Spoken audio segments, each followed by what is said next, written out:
আপোনালোক সকলোৱে জানে, অসমবাসীয়ে জানে যে আমাৰ মুখ্যমন্ত্ৰী মহোদয়ে যোৱা প্ৰায় ২-৩ মাহৰ পৰা ডিঙিৰ শিৰ ফুলাই ফুলাই ঘোষণা কৰি আছিলে যে তিৱাৰী আয়োগৰ প্ৰতিবেদন এছেম্বলিত লে কৰা হ'ব আৰু ২৫ নৱেম্বৰতো তেওঁ এছেম্বলিত ক'লে যে তিৱাৰী আয়োগৰ প্ৰতিবেদন মই দি দিলোঁ, মই লে কৰিলোঁ।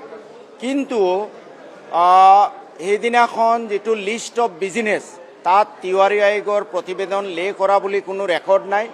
দ্বিতীয়তে যিটো এছেম্বলি প্ৰচিডিং তাতো কোনো ৰেকৰ্ড নাই যে তিৱাৰী আয়োগৰ প্ৰতিবেদন লে কৰা হ'ল। অৰ্থাৎ মুখ্যমন্ত্ৰীয়ে বাৰে বাৰে কৈ থকা সত্ত্বেও তিৱাৰী আয়োগ প্ৰকৃতপক্ষে এছেম্বলিত লে কৰা নহ'ল আৰু it has not became N official document, it remains A private document.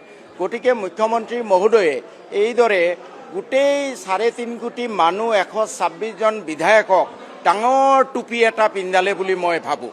যোৱা মাৰ্চ মাহৰ বাজেট অধিৱেশনত মই উচ্চাৰণ কৰা এটা শব্দৰ কাৰণে ২৫ নৱেম্বৰৰ আবেলি মোক সদনৰ পৰা বাকী কেইদিনৰ কাৰণে নিলম্বন কৰিছিলে আৰু যোৱাকালি গধূলি মোৰ নিলম্বন উঠাই ল'লে।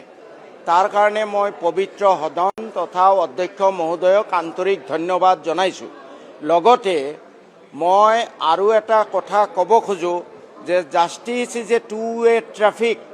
মই পবিত্ৰ সদনক অনুৰোধ কৰিম যে এই যে যোৱা সময়ছোৱাত নুমল মমিন ডাঙৰীয়াৰ পক্ষপাতিত্বমূলক আচৰণ আৰু অতি অশালীন নিম্নৰুচিৰ বিধায়কসকলৰ প্ৰতি কৰা ব্যৱহাৰ, এই দুয়োটা দিশো তেওঁলোকে বিবেচনাধীন কৰিব লাগে আৰু নুমল মমিন ডাঙৰীয়াৰ এনেকুৱা পক্ষপাতিত্বমূলক আচৰণ আৰু অশালীন ব্যৱহাৰে সদনৰ মৰ্যাদা বা গৰিমা ৰক্ষা কৰে নে নাই সেইটো বিবেচনাত আনিব লাগে।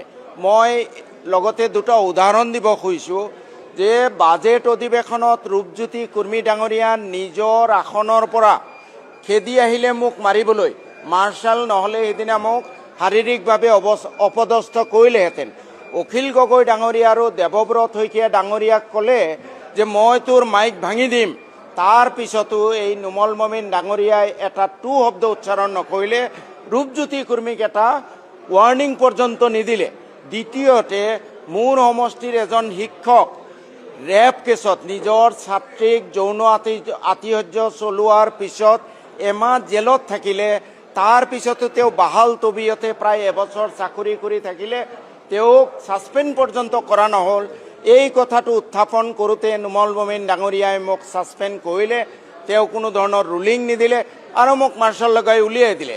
থাৰ্ড আৰু এটা তেওঁৰ পক্ষপাতিত্বমূলক আচৰণৰ উদাহৰণ দিব খুজিছোঁ, তেওঁৰ অশালীন ব্যৱহাৰৰ উদাহৰণ দিব খুজিছোঁ যে মোৰ সমষ্টিত পৰ্যাপ্ত শিক্ষক নাই। এনেকুৱা স্কুল আছে যে ২০০ ছাত্ৰ এজন টিচাৰ।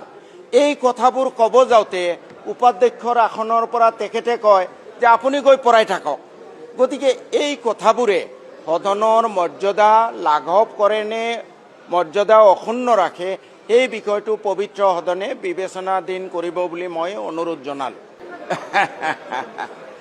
এই মন্ত্ৰীজন মন্ত্ৰী হৈ থকাৰ যোগ্য হয়নে নহয় সেয়া ৰাইজে বিচাৰ কৰিব। গণতন্ত্ৰ মন্দিৰ, আমাৰ এইখন প্ৰজাতান্ত্ৰিক ভাৰতবৰ্ষ, গণতন্ত্ৰ, ইয়াত পিপুল এণ্ড পিপুলছ ৰিপ্ৰেজেণ্টেটিভ আৰ সুপ্ৰিম। গতিকে এজন মন্ত্ৰীৰ মুখৰ পৰা যে জেল বনাই সোমাব লাগে, কিমান দূৰ সোমা পায়, তেওঁ আমাৰ সংবিধানকে অপমান কৰিলে যে এইটো প্ৰজাতান্ত্ৰিক গণতন্ত্ৰ। তেখেতৰ মন্ত্ৰী হৈ থকাৰ যোগ্যতা নাই বুলি ভাবোঁ। ৰাইজকো আহ্বান জনাওঁ যে এনেকুৱা মন্ত্ৰী আপোনালোকে বিধানসভালৈ পঠিয়াই আপোনালোক নিজে হাঁহিয়াতৰ পাত্ৰ নহ'ব।